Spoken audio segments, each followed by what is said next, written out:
સમાચાર સુરતમાંથી લિંબાયતમાં કોન્ટ્રાક્ટર દ્વારા નબળી કામગીરીનું ઉત્તમ ઉદાહરણ। 7 મહિનામાં નવનિર્મિત અંડરબ્રિજની જાળીઓ બીજી વખત તૂટી। કોન્ટ્રાક્ટરે નબળી ગુણવત્તાની કામગીરી કરી હોવાનો લોકોનો આક્ષેપ। 60 કરોડના ખર્ચે બનાવેલા અંડરબ્રિજમાં અવારનવાર ખામીઓ સામે આવી। 3 મહિના પહેલા જાળીઓ તૂટી જતા બિલ્ડિંગની કામગીરી કરાઈ હતી। જાળીઓમાં બિલ્ડિંગ કામગીરી પણ ન ટકી શકતા ગુણવત્તા સામે સવાલ। તંત્રની જાણ થતાં તાત્કાલિક સ્થળે પહોંચી બ્રિજ બંધ કરી દીધો। બ્રિજ તો માની લો આશા કરીએ કે લાંબુ ચાલે, પણ આ ગવર્મેન્ટમાં જરાક આ નબળું કામ તે નહીં ચાલે। આપણે કહી શકાય કે અધિકારીઓ કટકી કરી હોય। હવે અધિકારીઓને સાહેબ એના ઉપરના અધિકારીઓ જાણતા હશે। અમે નાના માણસ, અમને તાત્કાલિક ઝેલવાના, અમારે ઝટકા જ ખાવાના અને અમારે એક્સિડન્ટમાં નડતું થાય છે।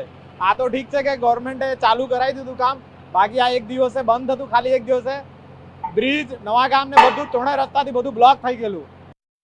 નીલગિરીથી નવાગામ તરફ જવા માટે રેલવે લાઇનની નીચે અંડરબ્રિજ બનાવ્યો હતો, જેના પાછળ કરોડોનો ખર્ચ કરાયો હતો। પણ સવાલ કામગીરી કેવી રીતે કરાઈ તેના ઉપર ઉઠી રહ્યો છે। 7 મહિના થયા લોકાર્પણને અને 3 મહિનામાં બીજી વાર બ્રિજને બંધ કરવાની નોબત આવી તો સ્થાનિકોએ નબળી કામગીરીના આક્ષેપ સાથે રોષ પણ ઠાલવ્યો।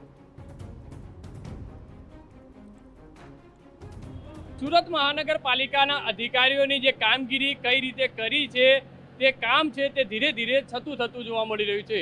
લિંબાયત વિસ્તારની અંદર લિંબાયત અને ડિંડોલીને જોડતો અંડરગ્રાઉન્ડ જે બ્રિજ છે તે કરોડોના ખર્ચે હજુ તો કેટલાક મહિના થયા છે અને જે બનાવવામાં આવ્યો હતો અને લોકો માટે જે ખુલ્લો મૂકવામાં આવ્યો હતો અને ત્યાં જ આ બ્રિજનો કેટલોક જે વસ્તુઓ છે તે તૂટવા લાગી છે। અત્યારે મહાનગરપાલિકા દ્વારા એક સાઈડનો જે બ્રિજ છે તે બંધ કરાયો છે। જોઈ શકાય છે કે આ જે ગ્રીલ હતી તે ગ્રીલ 7 મહિનાની અંદર જ હજી જે તૂટી ગઈ હતી અને જેના કારણે અનેક લોકોના એક્સિડન્ટ થવાની જે ઘટના બની રહી હતી।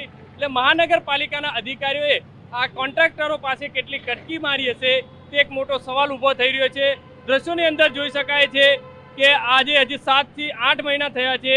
કરોડોના ખર્ચે બનાવેલો અંડરગ્રાઉન્ડ બ્રિજ સ્થાનિક ધારાસભ્યોના હસ્તે જે છે તે ખુલ્લે મુકાયો હતો અને અત્યારે તેની રિપેરિંગ કરવાની જે કામગીરી છે તે કરવામાં આવી રહી છે। અહીંયા મહાનગરપાલિકાના જે અધિકારીઓ છે તે પણ અહીંયા મોજૂદ છે અને તાત્કાલિક જે રિપેર કરવાની જે કામગીરી છે અહીંયા અધિકારી છે તેમની સાથે વાત કરીશું। કોન્ટ્રાક્ટર જે છે જે તે અહીંયા જોવા નથી મળ્યા, કારણ કે મહાનગરપાલિકા દ્વારા હજુ તો ગણતરીના મહિના થયા છે અને આ બ્રિજ હતો તે લોકો માટે ખુલ્લો મુકાયો હતો, પણ જે જર્જરિત થવા લાગ્યો છે, નુકસાન થવા લાગ્યું છે, તેને લઈને અનેક સવાલો મહાનગરપાલિકાના અધિકારીઓ જે તે વિભાગના અધિકારીઓ પર થઈ રહ્યા છે।